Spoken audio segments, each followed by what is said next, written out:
Hello everyone! Today, I'll show you how to create a mirror or apply a mirror material to an object. It's quite simple. First, press Shift plus A. Choose Cube to create a box. Then press S. Y to scale the cube along the Y-axis into a mirror shape.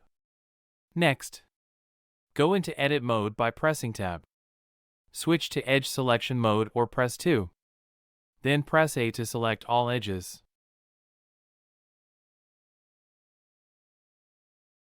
Press Ctrl plus B to bevel the edges, making them smoother and more polished.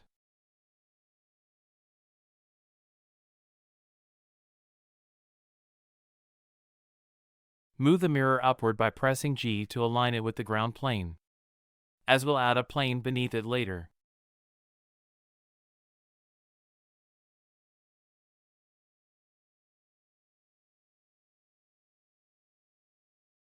Now, press Ctrl plus D to duplicate the mirror, creating 3 mirrors. 1. The first mirror will be completely transparent. 2. The second mirror will be slightly frosted.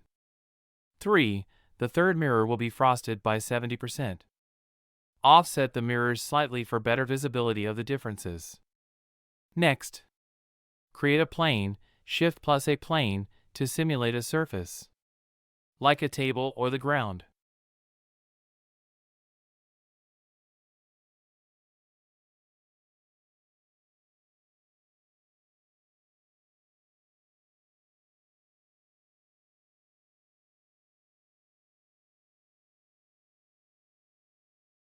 Switch to render mode because changes won't be visible in solid view.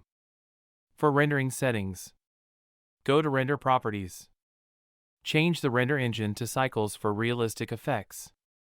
Keep in mind that cycles may run slower and take longer to render.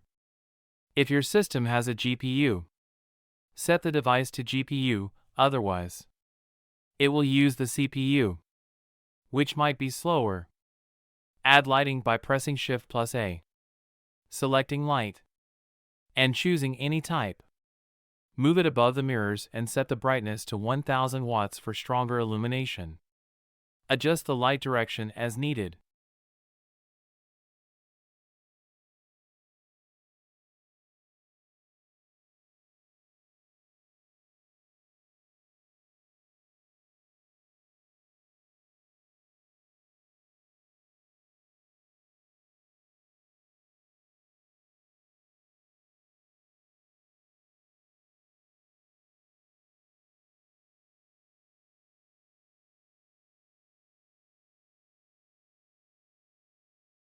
Now, for the first mirror, go to the Material Properties tab.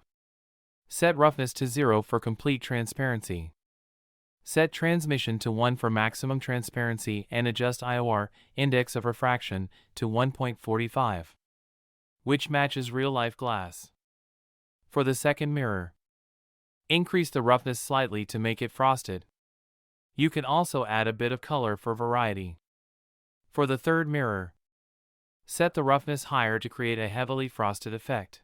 If we have multiple objects sharing the same material, we can simply assign the previously created material. However, if we change the color of that material, it will update for all objects using it.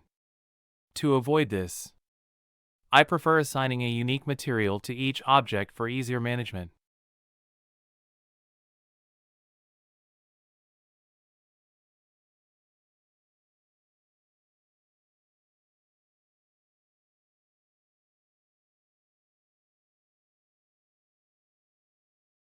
For the second glass pane, follow the same steps as the first one. Simply adjust the surface roughness slightly and add some color to simulate a frosted office mirror.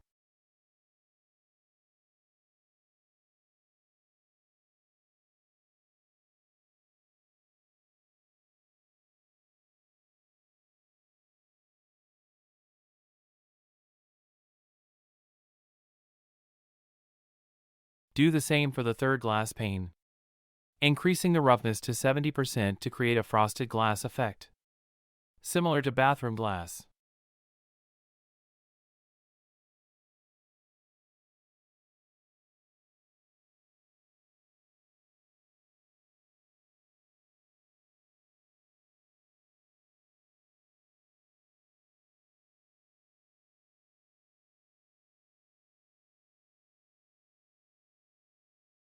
To test transparency levels, place an object behind the mirrors to see how each one looks.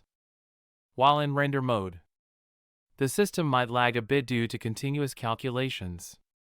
For smoother workflow, switch back to solid mode and only use render mode when previewing or finalizing.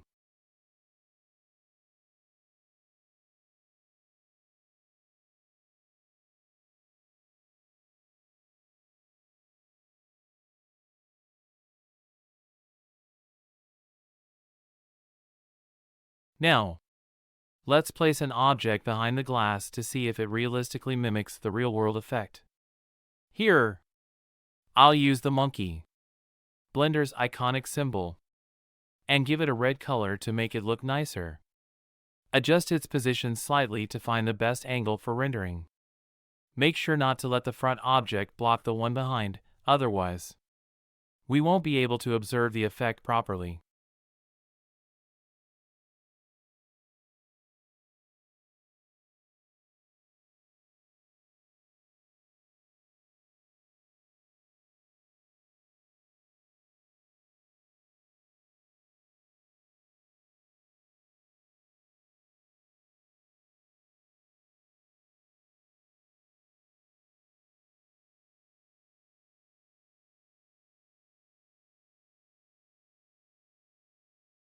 When rendering, adjust the samples in the Render tab. A sample range of 30-256 works fine for general use. Lower values render faster, while higher values provide better quality but take longer. Finally,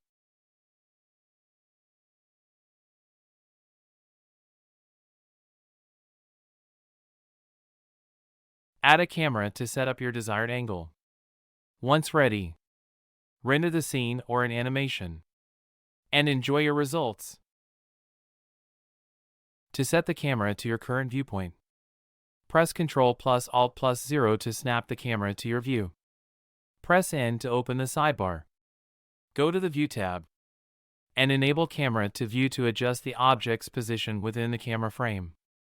Once you've chosen your desired angle, make sure to disable Camera to View to lock the camera's position.